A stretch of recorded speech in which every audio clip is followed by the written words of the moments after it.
Pessoal, depois de muito tempo sem gravar, estamos aqui de volta. E hoje eu quero falar sobre a questão do Irã. Antes de mais nada, se inscreve no canal, deixa aí o sininho apertado e vem comigo para a gente discutir um pouco mais de política internacional, economia, finanças e tudo que importa para a gente entender o mundo tal qual ele acontece hoje. Mas sobre a questão do Irã, eu vou trazer aqui os protestos que estão acontecendo por lá, mas eu vou destrinchar aí outros temas, eu acho que são bem interessantes para a gente entender talvez o fundo, né, que haja por detrás aí do problema no Irã, e para a gente discutir mais detidamente o que acontece, qual que é a importância do Irã, por que ele é tão central na mídia, por que ele ganha tanta visibilidade, qualquer coisa que aconteça lá. E claro, lamentar, né, a morte da moça de 22 anos que foi vítima, né, de uma perseguição aí da polícia dos costumes do Irã e acabou vindo a falecer depois de ter ficado vários dias em coma.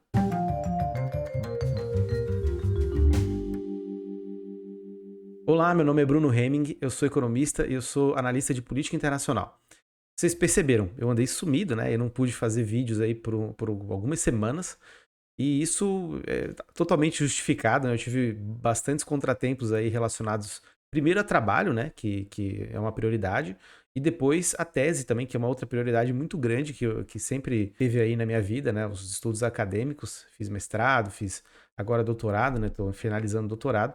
E eu tinha que entregar a tese. Essa é a luta de todo doutorando, né? Quem aqui fez pós-graduação, fez mestrado, fez doutorado, sabe como é que é. E também quem trabalha e está na correria aí, trabalhando 8 horas por dia, sabe como é complicado, às vezes, conciliar atividades paralelas a um hobby ou a um outro trabalho. Aqui eu considero como trabalho, né? Não é bem um hobby. As coisas se misturam porque eu gosto muito de estar aqui, de estar falando, de estar discutindo com vocês as questões da política internacional e da economia, mas às vezes tem compromissos que vão acabar se sobrepondo, né? Não tem jeito. Mas agora vou tentar, né, ser mais assíduo e a tese, como eu entreguei, né? Tentar estar mais próximo aí de vocês, fazer mais vídeos e retomar esse contato, porque faz muita diferença para mim, me completa bastante estar aqui fazendo vídeos. Então, primeiramente eu peço desculpas, né, pela ausência, né, porque é complicado mesmo. Todo mundo está acostumado a sempre ter aquela regularidade de ver os vídeos e de estar discutindo, e de repente do nada para, né, e eu não pude nem avisar, porque era muito trabalho mesmo. E também o comprometimento, como eu falei, de fazer vídeos e estar discutindo os temas atuais, né? Muita coisa aconteceu, se a gente olhar aqui retrospectivamente. Houve mudanças na guerra da Rússia contra a Ucrânia, a Rainha Elizabeth faleceu e outras tantas notícias e eventos da política internacional que foram muito relevantes. Eu acabei não conseguindo discutir aqui com vocês, mas eu trouxe um bastante importante que está acontecendo agora e tem a ver com os protestos que eclodiram no Irã nos últimos dias, e eles têm a ver com a morte da Masha Amini, que é uma moça, uma mulher, né, de 22 anos, que foi detida pela polícia dos costumes, né, a polícia da moralidade lá do Irã, que vai atrás de casos aí de violação das regras, que tem a ver com as regras do Corão, que tem a ver com as regras ligadas à religião, né, que o Estado ele é Estado teocrático, né, no Irã. E a moça estava sem o hijab, que é aquela vestimenta tradicional que encobre a cabeça, e por isso ela ficou detida e ficou em coma depois de ter sido detida e veio a falecer. Foram identificados já protestos na maioria das províncias do Irã, pelo menos nas 31, né, províncias do país. Houve manifestações contrárias, algumas a favor também, mas a maioria contrária. Muitas imagens bastante, digamos assim, gráficas, né? Teve uma mulher que apareceu dançando na frente de uma fogueira, tirou o seu hijab e jogou no fogo, bastante simbólico, né? E a gente só pode, enfim, lamentar essa morte dessa mulher que foi vítima aí dessa perseguição e manter, né, e colocar a posição aqui do canal, que é ser contra esse tipo de violência, ser a favor da democracia, ser a favor das liberdades, mas também a gente precisa colocar uma questão muito importante, que é a soberania dos estados, né? Quem tem que resolver essa questão é o povo do Irã. O povo do Irã tem que ter a liberdade para poder fazer valer a sua voz, a sua vez, como já fez no passado. Se vocês lembrarem, em 1979 teve uma revolução no Irã que tirou um governo que era tido como um governo que se dobrava ao Ocidente, aos Estados Unidos, e e após, né, a retirada desse governo, entrou o Ayatollah Khomeini e o líder supremo do Irã, que governou, ajudou a governar o país durante muitas décadas. E essa revolução foi importante, singularmente importante, e isso o próprio Eric Hobsbawm fala em uma das suas obras, que foi uma revolução diferente, porque não foi uma revolução que partiu de ideologias tanto de esquerda ou de direita, que iriam tomar o poder, mas sim de uma revolta baseada nos costumes, na religião. Isso foi muito diferente do que havia acontecido no país, que havia acontecido no mundo, principalmente se a gente olhar para o Ocidente, né? E claro, a gente está falando da história contemporânea, nós estamos falando aí de história antiga, né? Então, são revoluções que aconteceram aí uma toada de revoluções, como a Revolução em Cuba, a Revolução, obviamente, a Revolução Russa, né? A Revolução na China. E a revolução no Irã foi uma revolução diferente, não foi uma revolução de recorte socialista. E daí a grande singularidade, né, que o país viveu e até hoje vive. Mas há questões importantes que acontecem no Irã. Uma delas são as sanções econômicas que ele sofre desde 79, justamente por causa da revolução, e até hoje elas persistem. E elas só aumentaram gradativamente de grau, e isso foi muito danoso, tanto para o regime quanto para o povo do Irã. A inflação no Irã, ela sempre está batendo recordes, né? Isso prejudica o PIB. Há estudos aí que mostram, né, que o fato de haver sanções faz com que o custo de vida das pessoas no Irã fique muito mais difícil de ser vencido, né?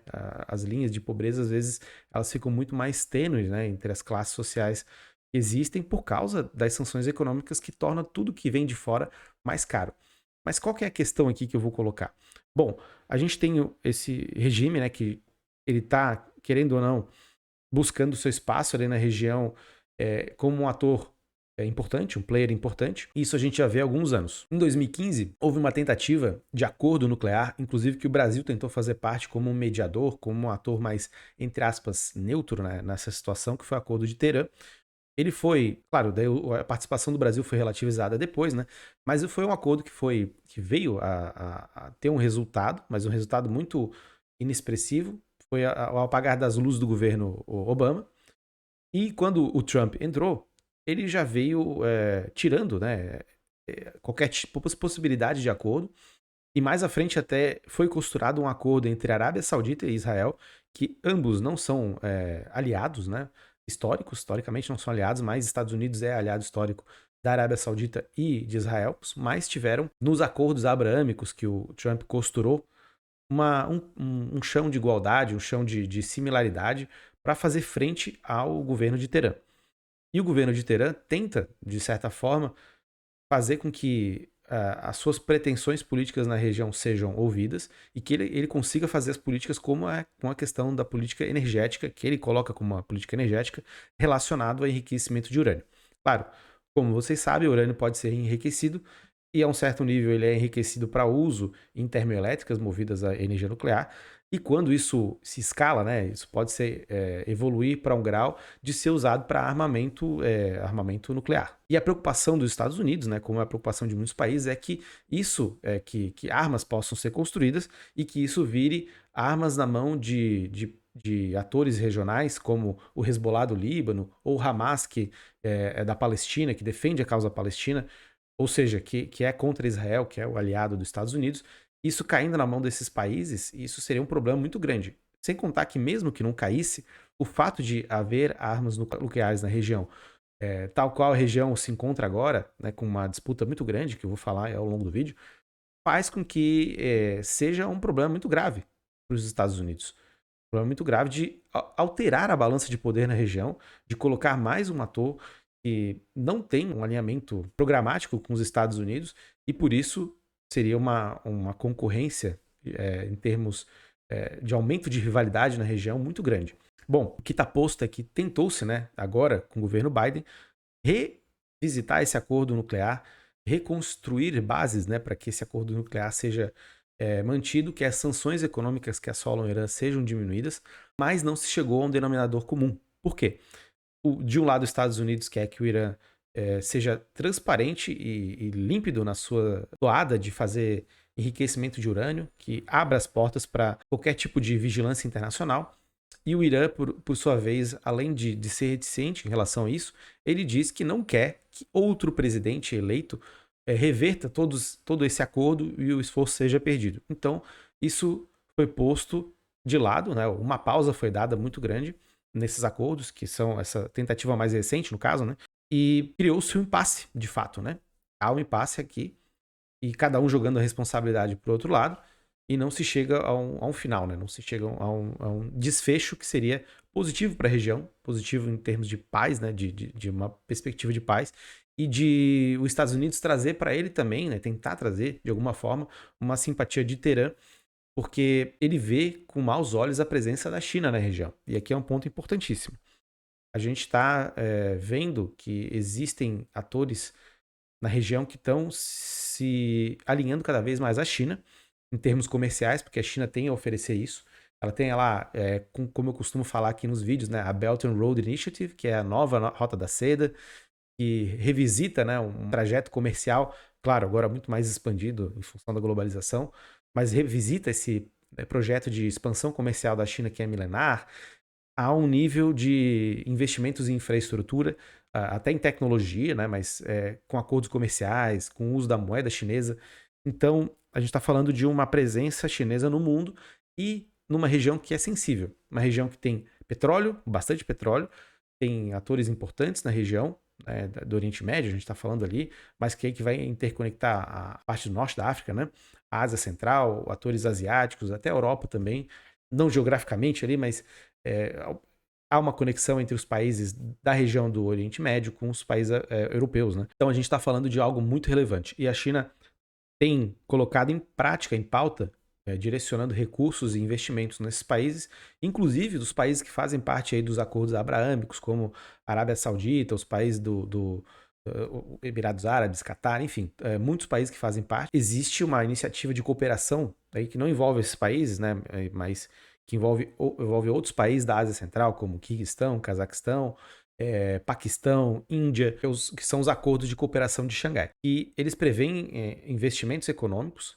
parcerias na área energética, parcerias na área tecnológica e comércio, facilitação de comércio entre os países. E o Irã quis aderir a essa cooperação que conta com esses países que eu falei da Ásia Central, mas também com Índia e com Rússia. E que agora é um inimigo dos Estados Unidos, não oficialmente declarado, mas as tensões estão altíssimas entre os países, né? E essa união na região, com atores tão importantes na geopolítica mundial e na geopolítica do Oriente Médio, coloca os Estados Unidos em estado de alerta máximo. Inclusive, os Estados Unidos flexibilizou sanções econômicas relacionadas à internet para permitir que os protestos fossem e alcançassem mais pessoas, agora que eles estão acontecendo, que a coisa está na efervescência.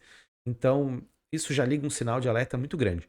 Quando a gente fala da cooperação de Xangai, dos acordos de cooperação de Xangai, a gente está falando de 40% da população mundial e 30% do PIB mundial. É muita coisa.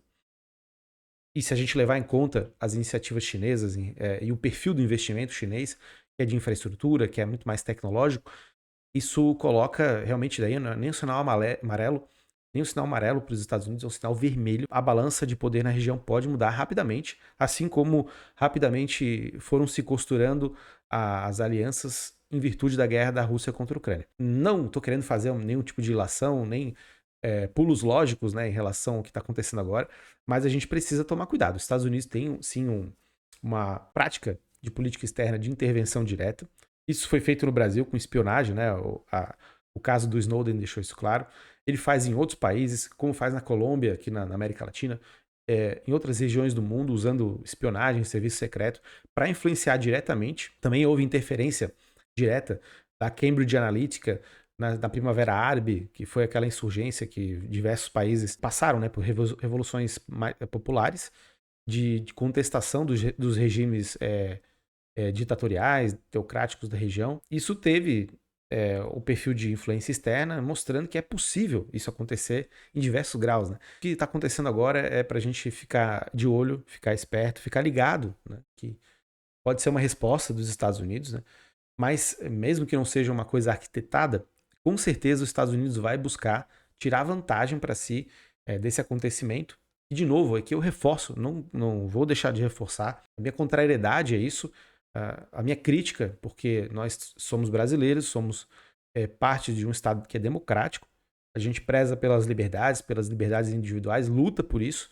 Então, isso faz parte daqui do perfil do canal. não endossamos qualquer tipo de violência, mas a gente olha a geopolítica pelo que ela é, pela realidade, e não só geopolítica, a política internacional, a economia política internacional, que trabalham com fatos, às vezes, muito concretos, e não dá para a gente negar. A disputa de poder, ela é real, ela está aí, e os países eles vão se movimentar buscando trazer as capacidades que eles querem, que eles têm para si e para usar da política real, na política do dia a dia, nos eventos que estão acontecendo. Então, muito bem, os Estados Unidos pode usar essa questão, a morte, né, da Mahsa Amini, para fazer com que ele tenha vantagens na hora de negociar com o Irã futuramente, ou impor mais sanções econômicas em virtude dessa cooperação, dos acordos de cooperação de Xangai. As sanções econômicas que a gente vê na Rússia agora, elas foram gestadas, ou testadas justamente no Irã, porque foram sanções que vão atrás de elementos específicos, bloqueiam contas, usam um bloqueio do SWIFT, que é a mensageria internacional, Estados Unidos agindo através de instituições para proibir que o dólar seja transacionado. Então, isso foi feito em larga escala contra atores russos e a Rússia, mas teve o seu início com o Irã, e há pouco tempo isso, né? Mas gradativamente foram aumentando as sanções, e isso, claro, machucou muito a população, principalmente do Irã, porque a economia do Irã continua buscando meios de sobreviver, de driblar as sanções econômicas, inclusive a parceria com a China é uma forma de fazer isso, sempre foi, e isso tende a adensar principalmente agora. Mas em relação aos protestos, vamos esperar para ver o que vai acontecer, vamos esperar para ver qual vai ser a resposta dos Estados Unidos de fato, o que vai acontecer, né? O que o governo do Irã vai fazer, o que Teherã vai organizar contra essas manifestações. Esperamos que não seja um massacre, uma coisa extremamente violenta, porque isso realmente é lamentável. Mas a gente está de olho, a gente está aqui atento aos movimentos da geopolítica, aos movimentos da economia política internacional, para entender um pouco mais o mundo que a gente vive hoje, né? Por hoje era isso, pessoal. Só agradecer de novo. Um grande abraço para vocês e até a próxima.